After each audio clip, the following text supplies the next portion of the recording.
চট্টগ্রামের সহকারী public prosecutor Saiful ইসলামের জানাজায় অংশ নিতে বুধবার সকাল থেকেই জমিয়তুল ফালাহ প্রাঙ্গণে জড়ো হতে থাকেন শোকাহত জনতা। মুহূর্তেই যা রূপ নেয় গণজমায়েতে।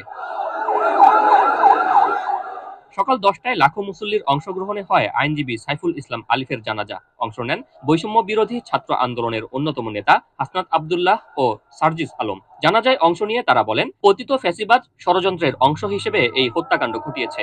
দেশি বিদেশি ষড়যন্ত্রের মাধ্যমে পরিকল্পিতভাবে দেশকে অস্থিতিশীল করার পায়তারা চলছে বলেও দাবি করেন তারা। এটা আওয়ামী লীগের ভারতে বসে এটা ষড়যন্ত্র। আপনাকে স্বীকার করতে হবে এই দেশে হিন্দুত্ববাদী রয়েছে।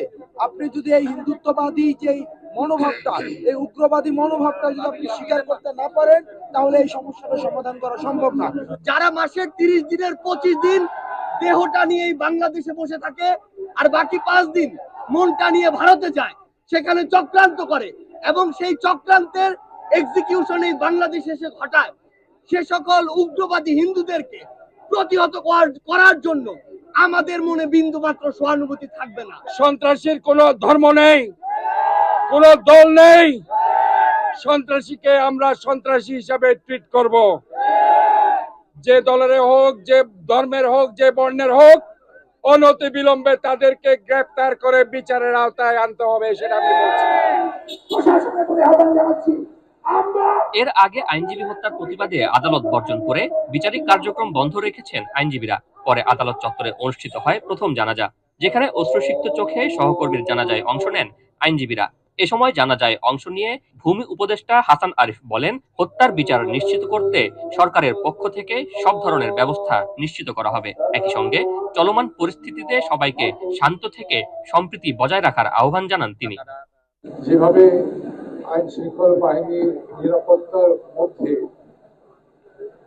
নিয়ে আসা যাওয়া করার প্রয়োজন, সেখানে সকলের অভিযোগ যে সেখানে যথেষ্ট ত্রুটি ছিল, গাফলতি ছিল। সে ব্যাপারে নিশ্চয় যথাযথ তদন্ত সাপেক্ষে বিষয়গুলি খতিয়ে দেখা হবে।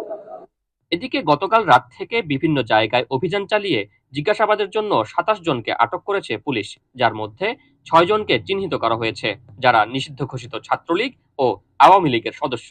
যারা এই ধরনের উচ্ছৃঙ্খলতার সাথে জড়িত ছিল তাদেরকে গ্রেপ্তারের জন্য, আটকের জন্য আমরা কিন্তু সারা রাত ব্যাপী আমাদের যৌথ বাহিনী একটা অভিযান পরিচালনা করেছে। কোতোয়ালি থানাধীন বিভিন্ন এলাকায় এই অভিযানটি পরিচালিত হয়। হত্যার ঘটনা কেন্দ্র করে চট্টগ্রাম নগরীতে থমথমে পরিস্থিতি বিরাজ করছে।